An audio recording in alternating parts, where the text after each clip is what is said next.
Ýagtylyk bu bilinýän iňtizatdyr. Ýagtylygyň ören çalt bolmagy sebäpli biz juda uzak aralyklara ýagtylyk näçe wagtda baryp biler diýip ölçäýäs. Ýagtylygyň 1 ýylda geçýän ýoluny biz 1 ýagtylyk ýyldaýas. 1 ýylda ýagtylyk 6 mil aralygy geçýär we biz bu aralyga 1 ýagtylyk ýyldaýas.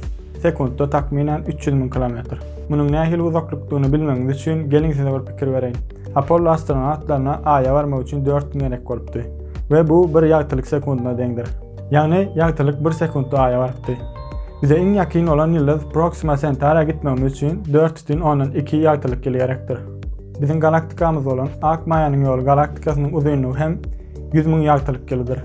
Bize iň ýakyn olan Andromeda galaktikasy bolsa 2,5 milyon ýagtylyk ýyl uzaklykdadyr. Älen pikir edip bolmajak derejede giňdir. Durun. Indi biz bu uzaklykları nereden bilýäs ýa-da ölçäýäs? Biz ýagtylygyň 20-de bir tezligine hem gidip bilmeýäris. Eger gidäýänimizde de bize iň ýakyn olan Andromeda galaktikasyna barmamyz üçin 2,5 milyon ýyl gerek bolardy. Gijelerini asmana, ýyldızlara seredemizde olaryň haýsynyň ýakynladygyny, haýsynyň daşladygyny hem bilip bilmeýäris.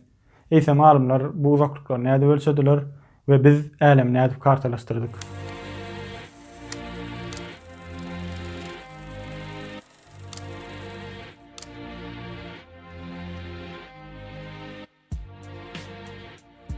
Asmandaky ýyldızlaryň uzaklygyny ölçemek ulurak tema. Gelin ilki kiçiraklardan başlaýan. Bize ýakyn olan zatlardan, meselem Ay, Jupiter, Saturn we beýlek planetalar. Näçe daşlaşdygymyzça metodlar şonça aýrylýar. Gelin ilki Güneş sistemasyny görelim. Ýakynlaky planetalary ölçemek ansat. Sebäbi biz olaryň hereketlerini, nädip günüň daşyndan aýlanşyny görýäs we hasaplaýas. Bir näçe ýyllyk hasaplamalardan soň biz planetalaryň günüň daşyndan tegelek däl 50 şekilde aýlanýanyny we planetalaryň näçe güne ýakynlaşdykça şonça çalt aýlanýanyny bildik. Munyň sebäbi günüň dartyş güýji. Bir madda beýle bir madda näçe ýakyn boldugyça şonça dartyş güýji duýar. Bir-birini çekip başlaýar. Ýer we beýleki planetalar bolmalydygyndan ýuwaş ýa-da çalt aýlansalar ýa çarkyndan çykyp giderler ýa-da güne baryp partlarlar. Yani güne ýakyn planetalar çalt, daşlak planetalar bolsa ýuwaş aýlanýar. Dartyş güýjini we bir näçe deňeşdirmeleri we formulaları ulanan German astronom Johannes Kepler daşymyzdaky planetalaryň takminen näçerak uzaklykdadygyny ölçedi. Şeýlelikde 2D bolan asman birden 3D öwrüldi.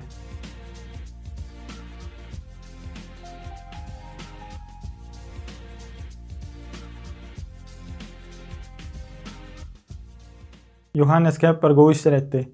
Emma daşymyzdaky ýyldızlary ölçejek bolamyzda bu metodlar gaty ýöneköy. Bu planetalar biziň ýanymyzda ýaşaýan goňşularymyz ýarak.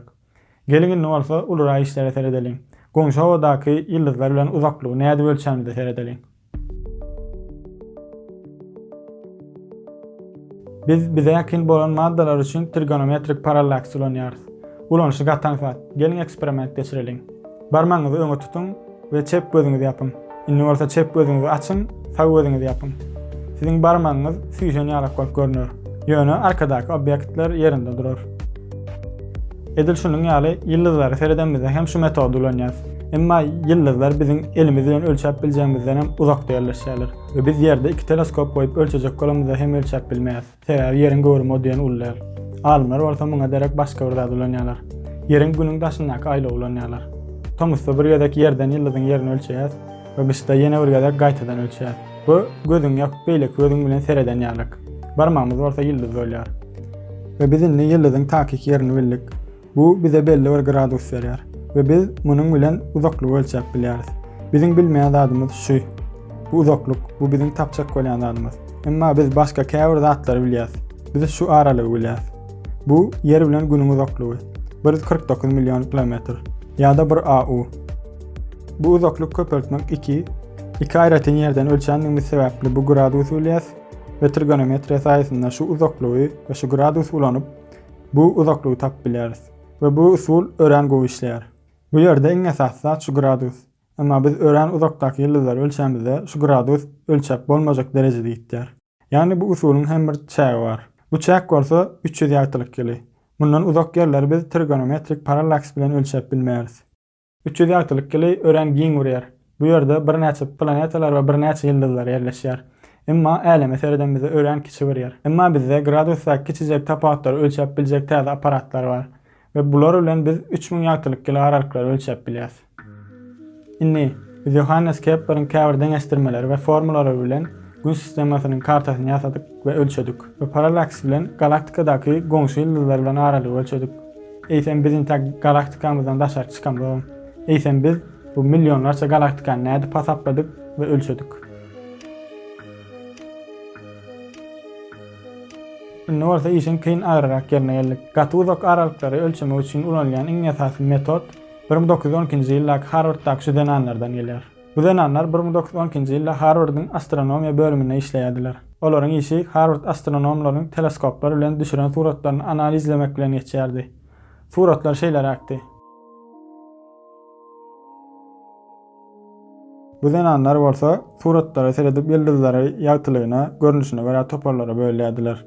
Umuman aýtsak, olar asmanyň 2D kartasyny ýasaýardylar. Diňe asmandaky ýyldızlaryň ýerini belleşdirýärdiler. Bar bolany. Ol denanlaryň biri hem Henriette'di. Oňa hem asmanyň bir bölegini hasaplamak tapşyrylypdy. Henriette asmandaky müňlerçe ýyldızlary belleýärdi, emma bir sorag bilesi gelýärdi. Asmanda uly ýagty bir ýyldız görenmizde, ol hakykatdan hem uly ýagty bir ýyldızmydy? Ýa-da bize ýakyn ýerleşen kiçik bir ýyldızmydy? Ýa-da soluk bir ýyldız görenmizde, ol ören daşda ýerleşen uly bir ýagty ýyldızmydy, ýa-da kiçik soluk bir ýyldızmydy? Munyň jogabyny bilmek ihtimalymız ýokdy. Henriette bir gün asmana seredýärkä bir zady ünslerýär.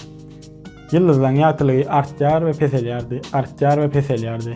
Ýöne ýyldızlaryň ýyldızlaryň ýagtylygy artýar we peselýärdi, artýar we peselýärdi. We bu täsin bir ýagdaýda bolup geçýärdi. Bir ýyldız 4 günde ýagtylýan bolsa, 4 günde hem solýardy.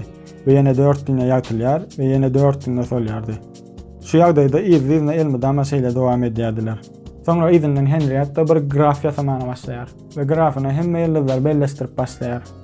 Aşaky çylykda ýyldızlaryň näçe wagtda ýagtylyp solmagyny belleýär. Bu 2 volt biler, 5 volt biler, 10 volt biler tapady ýok. Dik çylykda bolsa ýyldızlaryň ýagtylygyny bellep başlaýar. Iň soluk we iň ýagty wagtdan belli edýär. Indi ýagtylyk bu tarapda we ýalpyllamak üçin gerekli bolan wagt bolsa bu tarapda. Diýeli, ýyldzyň ýagtylmagy üçin 2 gün gerek. Solmagy üçin hem 2 gün gerek bolsa, iň soluk wagty belli şu ýerde, iň ýagty wagty hem belli şu ýerde bolýar. Bir ýyldız grafa şeýle bellenýär. Gün geçdikçe Henriette başga ýyldızlary ölçemegi hem dowam edýär. We ýyldzyna her gün dowam edýär. Ve soňra öňüne şu graf emile gelýär. Şu grafyň bize aýtýan zady, meselem bir soluk ýyldzyň ýagtylyp solmagyna köp wagt gerek bolsa, aýdaly 10 ýa-da 15 gün umuman bu gaty uly bir ýyldız. Bizden daşda ýerleşýänligi üçin soluk görünýär.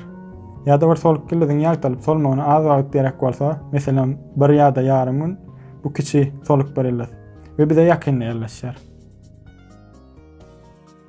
Ine şu metod alymlar ören uly kömek boldy. Bu metod biziň öňkü ulanýan metodlarymyzyň çen çaky däli. Indi asman ýuwaş-ýuwaşdan 2D'den 3D öwrülýärdi. Henriette'nin bu metodu tapmanyň izinden meşhur astronom Edward Hubble bu metodu barlak görmek istedi. Ve gize asmana seredýärkä gözüne şu ýyldızlaryň üýşüp duran ýerge gatdyldy. Bular ýakynladymy, daşladymy dowal düşünmedi.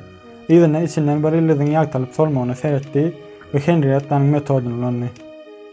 Bu seredýän ýyldzy ören daşlady. Biziň galaktikamyzyň hem daşynda. Bu ýyldız Andromeda galaktikasına değişdi. O döwürler tutuş älim biziň galaktikamyzdan durýandyr öýdülýärdi. Täze bir galaktikaның tapylmagyndan soň bu ören uly bir açdy. Edward Hubble Andromeda bilen aralygy 700 000 ýagtylyk ýyly hasaplady. Ve biz şu Edward Hubble adyny götüren teleskop bilen bizden başga 1-2 sanak däl, milliardlarça galaktika badyny bilýär.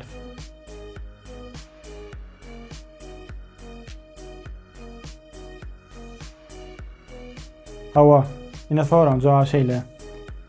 Bizden daşda ýerleşýän ýyldızlar bilen aralygy şeýdi ölçäýär we biz şeýdi älim kartalaşdyrdyk. Biz bärde uzaklykları ölçemek üçin ulanýan metodlar we usullar gördük. Gün geçdikçe täze metodlar oýlanyp tapylýar we tapylmany dowam eder. Şu urda kelle döwen azap çeken hemme kişiden minnetdar. Indi biz olaryň saýasynda asmanda näme hilsek ýer tutýanlygymy, älemiň bir umman we biz onuň içinde ýekece damja ýer hem tutmaýanlygymy bildiren hemme kişiden minnetdar.